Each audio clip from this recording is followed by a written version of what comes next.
Assalamualaikum warahmatullahi wabarakatuh. Kali ini kita bertemu kembali di materi sosiologi kelas 10 yang berjudul tindakan sosial. Hubungan sosial yang pertama, tindakan sosial.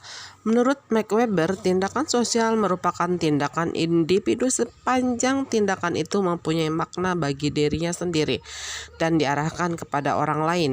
Sebaliknya, sebuah tindakan individu yang diarahkan kepada benda mati dan tanpa ada kaitan dengan orang lain bukan merupakan tindakan sosial. Misalnya, tindakan orang memukul pintu bukan merupakan tindakan sosial. Akan tetapi, tindakan itu dapat menjadi tindakan sosial apabila ternyata di belakang pintu tersebut ada seseorang berdiri dan orang tersebut bereaksi marah karena kesakitan terkena pintu yang terdorong akibat pukulan itu. Tindakan sosial yang dimaksud oleh Weber dapat berupa tindakan yang nyata-nyata diarahkan kepada orang lain. Berdasarkan rasionalitas, tindakan sosial Weber membedakannya menjadi 4 tipe. Yang pertama, rasionalitas instrumental. Tipe ini merupakan tindakan sosial murni. Dalam tindakan yang merupakan tindakan paling rasional ini, seseorang tidak hanya sekedar menilai cara yang terbaik untuk mencapai tujuannya, tetapi juga menentukan nilai dari tujuan itu sendiri. Yang kedua, rasionalitas yang berorientasi nilai. Dalam tindakan tipe ini, seseorang tidak dapat menilai apakah cara-cara yang dipilihnya itu merupakan yang paling tepat untuk mencapai tujuannya ataukah lebih tepat untuk mencapai tujuan yang lain. Di sini antara tujuan dan cara-cara mencapainya cenderung menjadi sukar untuk dibedakan. Hal penting yang perlu diperhatikan adalah bahwa tindakan ini termasuk dalam kriteria baik dan benar menurut ukuran dan penilaian masyarakat, terutama bagaimana mencapai tujuan itu, bukan tujuan itu sendiri.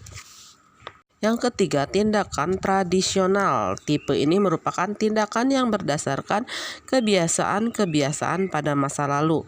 Seseorang melakukan tindakan hanya karena kebiasaan tanpa menyadari alasannya atau tanpa membuat perencanaan terlebih dahulu mengenai tujuan dan cara yang akan digunakan. Jika orang tersebut ditanya mengapa ia melakukan tindakan demikian, jawabannya mungkin itu sudah kebiasaan kami atau itu ajaran nenek moyang kami.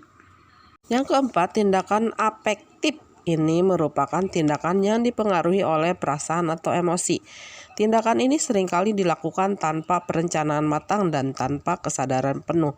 Luapan perasaan cinta, amarah, ketakutan, ataupun gembira dan ungkapan-ungkapan perasaan spontan seseorang yang dilakukan tanpa pertimbangan akal budi dan kesadaran penuh menunjukkan bahwa orang itu sedang menunjukkan tindakan afektifnya. Tindakan ini sulit dipahami karena kurang atau tidak rasional. Dan hubungan sosial yang kedua yaitu interaksi sosial.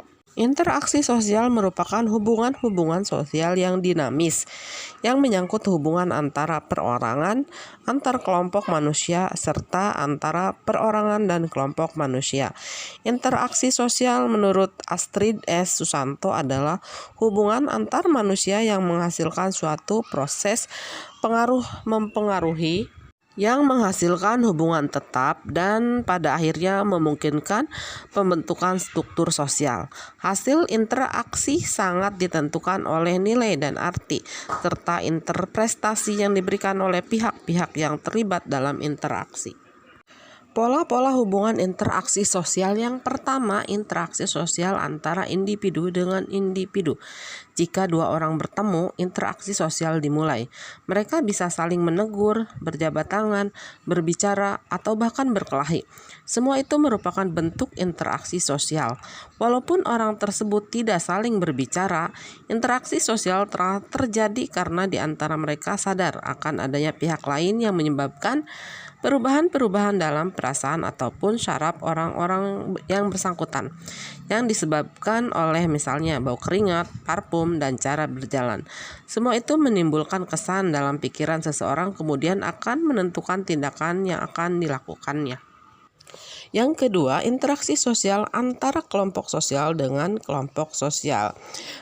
Interaksi ini terjadi sebagai suatu kesatuan dan bukan menyangkut pribadi-pribadi sebagai anggota dari setiap kelompok yang bersangkutan. Contohnya, penyelesaian konflik yang terjadi akibat perbedaan pemahaman keyakinan harus dilaksanakan dengan rukun. Meskipun berbeda, sebaiknya tidak dijadikan suatu permasalahan. Justru harus menjadikan bangsa Indonesia bangga dengan keberagaman tersebut. Yang ketiga, interaksi sosial antara individu dengan kelompok sosial. Interaksi sosial antara individu dan kelompok berbeda-beda sesuai dengan keadaan setiap hubungan itu. Misalnya interaksi antara seorang guru dan siswa-siswa di kelas. Guru yang menghadapi siswa-siswa di kelas pada awalnya akan berusaha menguasai para siswanya agar interaksi sosial bisa berlangsung dengan baik. Contoh lain, interaksi antara seorang wasit sepak bola dan para pemain sepak bola yang bertanding.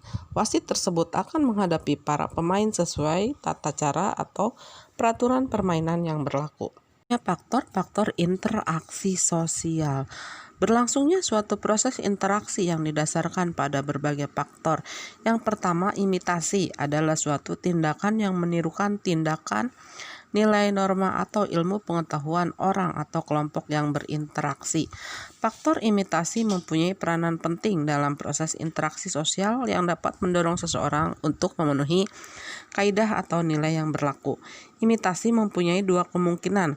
Yang pertama, imitasi positif, yaitu jika mendorong seseorang untuk melakukan dan memenuhi kaidah-kaidah yang berlaku. Contoh, meniru gaya seseorang penyanyi terkenal dan mencontoh pembangunan tata kota dari negara lain. Yang kedua, imitasi negatif, yaitu jika mengakibatkan terjadinya hal-hal yang bertentangan dengan norma-norma dan kaidah-kaidah serta melemahkan daya kreasi seseorang. Contoh, kebiasaan minum minuman keras serta pergaulan bebas antara pemuda dan pemudi. Kedua, sugesti timbul jika seseorang menerima suatu pandangan atau sikap orang lain secara tidak rasional. Sugesti mungkin terjadi jika yang memberi pandangan itu orang yang berwibawa, bersifat otoriter, atau orang yang memiliki disiplin yang mantap. Contoh, orang yang sedang stres atau dilanda suatu masalah yang sangat dilematis biasanya mudah dipengaruhi orang lain. Yang ketiga, identifikasi merupakan kecenderungan atau keinginan seseorang untuk menjadi sama dengan pihak lain. Proses identifikasi dapat berlangsung dengan sendirinya atau tidak sadar, atau disengaja. Begitu juga dengan umat beragama dan umat-umat yang lainnya yang bersama-sama meneladani para pemimpinnya sebagai teladan dalam kehidupannya. Contoh, seorang anak yang mengidolakan ayahnya dan berusaha mengidentifikasi seperti ayahnya. Dalam proses ini, sikap, perilaku, nilai, dan lain-lain diterima dan meresap dalam jiwa anak itu, sehingga membentuk kepribadian yang sama dengan kepribadian ayahnya. Keempat, simpati adalah suatu proses yang menjadikan seseorang merasa tertarik kepada pihak lain. Dalam proses ini, perasaan seseorang memegang peranan penting. Contohnya, seseorang siswa ikut bergabung dalam kegiatan ekstrakurikuler tari tradisional karena tertarik dan merasa simpati kepada pelatihnya yang pandai menari. Yang kelima, empati adalah proses interaksi seseorang disertai aksi nyata. Contoh, ketika ada bencana banjir, Tono memberikan sumbangan kepada korban banjir. Jadi tidak hanya melibatkan rasa kasihan saja, melainkan disertai dengan tindakan. Syarat-syarat terjadinya interaksi sosial. Yang pertama, kontak sosial. Kontak sosial dapat terjadi dalam 3 bentuk. Yang pertama, antara orang perorangan, misalnya seorang anak yang meniru perilaku ibunya. Yang kedua, antara perorangan dengan kelompok, misalnya kelompok preman yang memeras seseorang. Yang ketiga, antara suatu kelompok dan kelompok lainnya, misalnya 2 buah perusahaan mengadakan join atau perundingan damai antara 2 kelompok yang bertikai. Kontak sosial dapat bersifat positif atau negatif. Kontak sosial yang bersifat positif mengarah pada kerjasama, ataupun yang bersifat negatif mengarah pada suatu pertentangan atau bahkan sama sekali tidak menghasilkan suatu interaksi sosial. Misalnya ketika Ani bertemu dengan Tina dan mereka saling melempar senyuman, akan terjadi suasana yang menyenangkan. Akan tetapi apabila Ani tersenyum dan Tina membalas dengan muka yang masam, situasinya akan menjadi tidak menyenangkan. Kontak sosial dapat bersifat primer atau sekunder. Kontak primer terjadi apabila mengadakan hubungan langsung bertemu dan berhadapan muka. Misalnya saling berjabat tangan atau saling tersenyum. Adapun kontak sekunder merupakan kontak yang memerlukan perantara seperti alat-alat komunikasi, telepon atau radio, dan dapat terjadi secara langsung atau tidak langsung. Misalnya, apabila Ali menelpon Dini terjadi kontak sekunder langsung. Adapun apabila Ali menelpon Dini untuk diperkenalkan kepada Ari, kontak Ali dengan Ari merupakan kontak sekunder atau tidak langsung.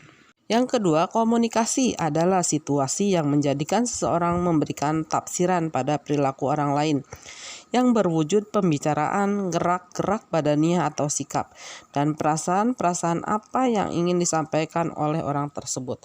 Orang yang bersangkutan kemudian memberikan reaksi terhadap perasaan yang ingin disampaikan oleh orang tersebut.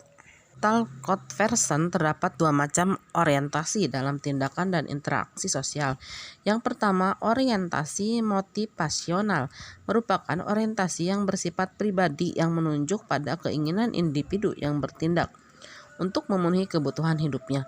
Yang kedua, orientasi nilai-nilai yang bersifat sosial merupakan orientasi yang menunjuk pada standar-standar normatif, membedakan baik atau buruk, benar atau salah dalam wujud agama atau tradisi setempat. Untuk materi kali ini kita cukupkan, sampai ketemu di materi selanjutnya. Wassalamualaikum warahmatullahi wabarakatuh.